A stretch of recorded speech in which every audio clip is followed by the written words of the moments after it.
Hey everyone. So recently I did a video on just explaining what junk wax was, and I said I had purchased this box of Scores 1990. It was fully sealed.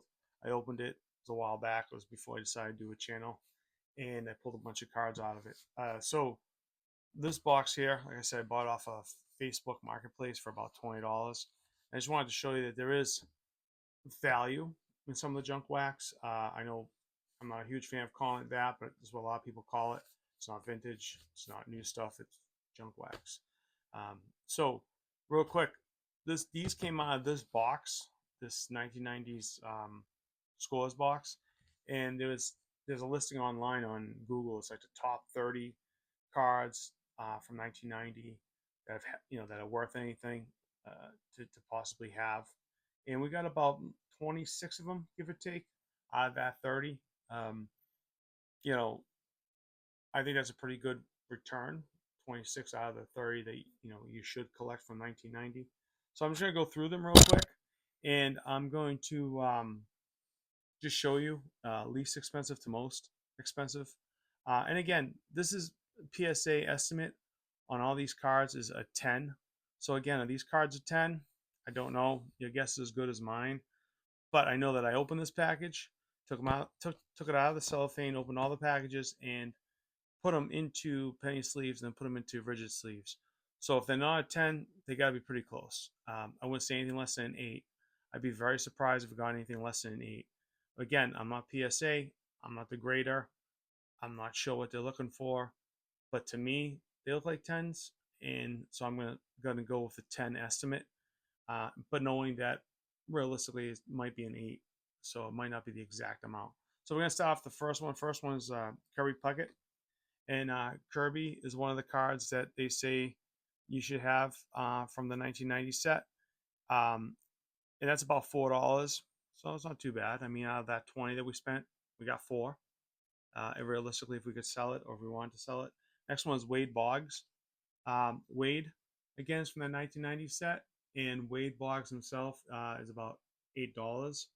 So, and then we have a Mark McGwire before all the sports enhancing drugs, and before the home run battle between him and Sammy Sosa. So Mark McGwire is $8 as well, at a 10. Again, these are all numbers at a 10. But like I said, I pulled these out of this box, brand new. So I'm gonna say it's close to a 10. If not a 10, I would say 8 or a 9. Kurt Schilling, again, unfortunately, Kurt's cards and prices have dropped quite a bit because of his controversy. But this card here itself, braided in a 10, is still about $15. David Justice. So David Justice is a great card, great player. This card here, David Justice, graded at 10, is about $18 as well. So that's pretty good. And then we have Chuck Nolbach. Chuck here, he's graded at 10, would be $19. And then we got Sammy Sosa before the performance enhancing drugs like Mark McGwire.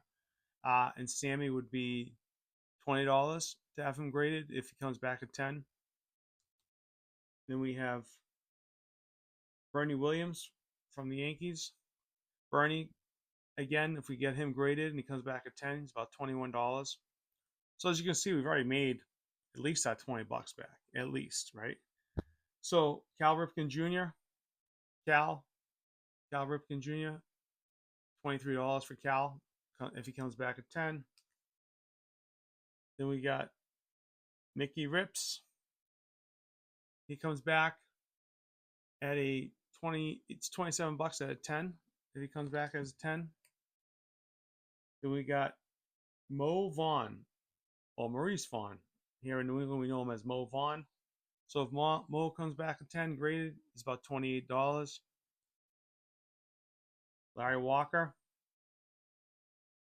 If Larry comes back rated at 10, he's 27. Ken Griffey Jr., not the rookie card that I talked about, but a different Ken Griffey from the 90s, 1990. And having him graded, if he comes back at 10, he's 29. So this one is Barry Bonds. Barry comes back at a high grade. It's about $29. Ozzie Smith. Ozzie Smith at 10. This Ozzie Smith card at 10 from 1990. The junk wax era is considered $32, which I think is a pretty good return because you can get some of these. I've seen some of these at the National Show for 25 cents in bins. Again, are they 10s? Probably not. But, for 25 cents, worth taking a chance, possibly having a $30 card or a $25 card. Then we got Dale Murphy. Dale graded at 10 would be about $31. Then we have Don Mattingly. Everyone knows Don. $31 for 1990 Don Mattingly. Then we got a Rickey Henderson. Rickey, graded at 10. This card here would be $31. And then we have Nolan Ryan saying goodbye. Okay, Nolan Ryan saying goodbye from 1990 is about $35 out of 10. Tony Gwynn, another great player. About $36 for Tony Gwynn. We have another Nolan Ryan pitching. It's Nolan Ryan in the Texas uniform, $41. Then we got, which I thought was Mo Vaughn. I looked at it quick when I was going through the box, but it's actually Frank Thomas. Kind of look a little bit similar. He's $43, graded at 10. But obviously, different teams. I know this. I just, like I said, it was real quick. When I was going through it real quick, sitting in my living room, I thought I had two Mo Vaughns, but Frank Thomas. And then we got Deion Sanders with the Yankees. Graded, he'd be 47. And then we got Jose Canseco before the sports performance drugs, enhancing drugs. He's 48. 1990 graded, 48. So then I got about 5 cards here that are over 48. Excuse me, 4 cards. Nope, 5.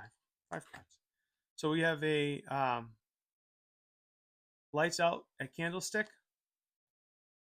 So this card graded would be $72 if it comes back at 10. So Lights Out at Candlestick. And then we got Bo Jackson. $31 for Bo Jackson. Then we got another Bo Jackson. This one's $40 graded, Bo Jackson. And then another Bo Jackson graded would be 58. And then the most iconic Bo Jackson out there, most overly graded Bo Jackson out there as well. It's the Nike campaign Bo Jackson, where he's got the baseball pads on and the bat over his shoulders. This card graded at 10. The other day when I looked, it was about 200. I looked this afternoon and it says about 167. So obviously the market's dropped on him. Too many people have him graded, but that's Bo Jackson.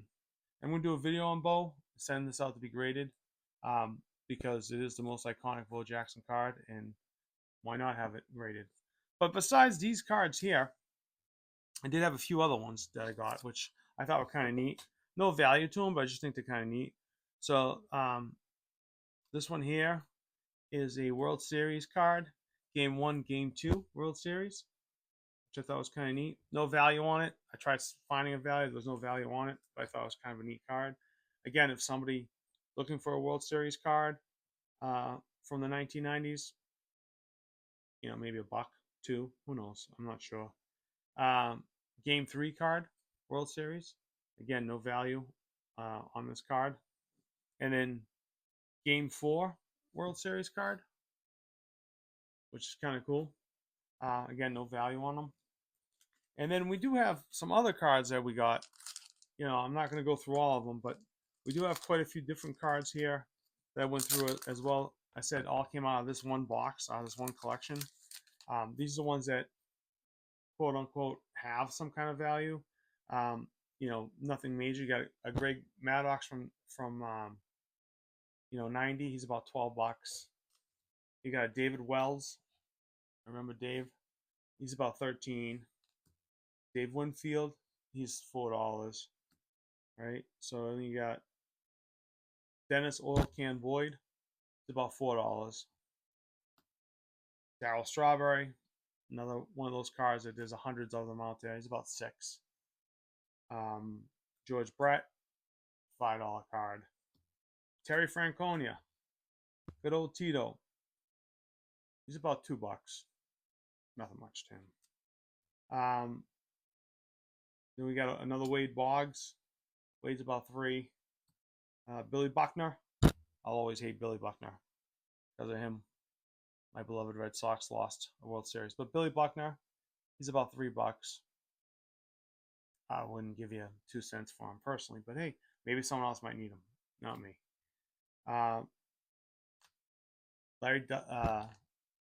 Lenny Dykstra. He's a train wreck, unfortunately. If you've seen interviews with him, heard interviews with him, he does Howard Stearns quite a bit. He's really, unfortunately, addicted to substances. He's about $2. I just pulled him out because Lenny Dykstra. We got another Ken Griffey. This is Ken Griffey Sr. Okay, Ken Griffey Sr. He's about $8. So I mean, I think this is the last year that father and son played together, if I'm not mistaken. I could be wrong. Someone could correct me in the comments. That'd be great. I believe that this was the last year they played together, right? 1990? Or was it 91? I forget now, but I think it was 1990. Mike Greenwell, $6.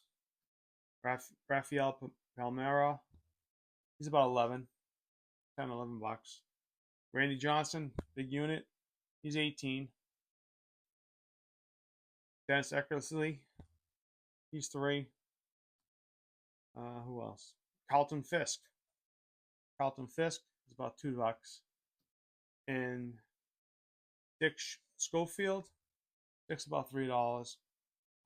So like I said, I mean, these are other cards besides the ones that I put into rigid sleeves that I want to keep, I guess, in a better condition because they are worth a little bit of money. But I figured it out. So out of this one box that I paid $20 for, if I was to take all the cards I pulled out, all these here, you know, these Dave Justices, these Bo Jacksons, all of them, grade them, because obviously, you know, they're going to be worth more graded than raw. Graded them, and, you know, let's say in the perfect world I didn't have to pay for grading, right? Grading was free, which is, you know, not happening. But like I said, I am going to send a few cards out to be graded. I'm going to send out the Bo Jacksons to be graded.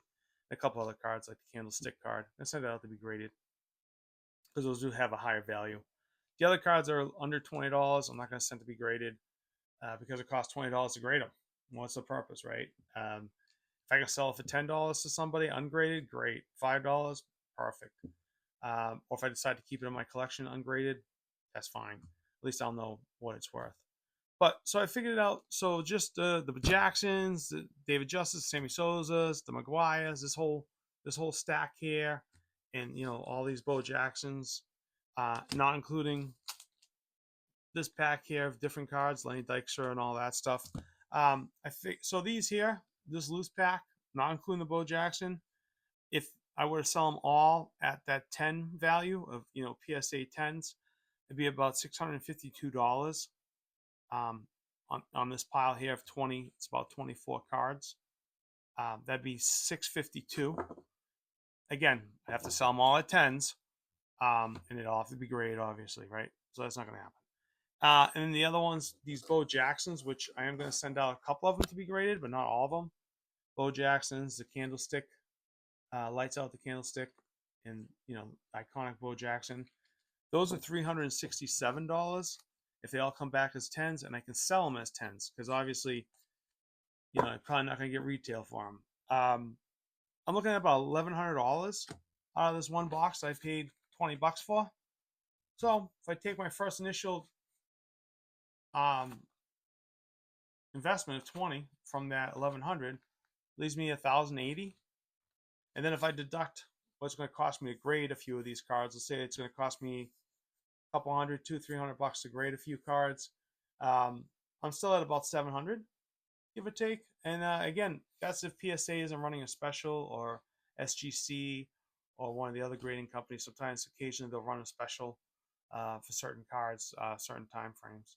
So, just trying to explain to you that junk wax can be lucrative. You can turn somewhat of a profit as long as you buy low and try and sell high, right? Kind of like the stock market. But just figured I'd share that with you. Hopefully, give you a little insight. And like I said, I'm going to do a video later on with the Bo Jacksons and packing them and sending them out. So, and then we can see the reveal when they do come back from PSA on what they are, condition wise. All right. Thanks. Appreciate it. Have a good night.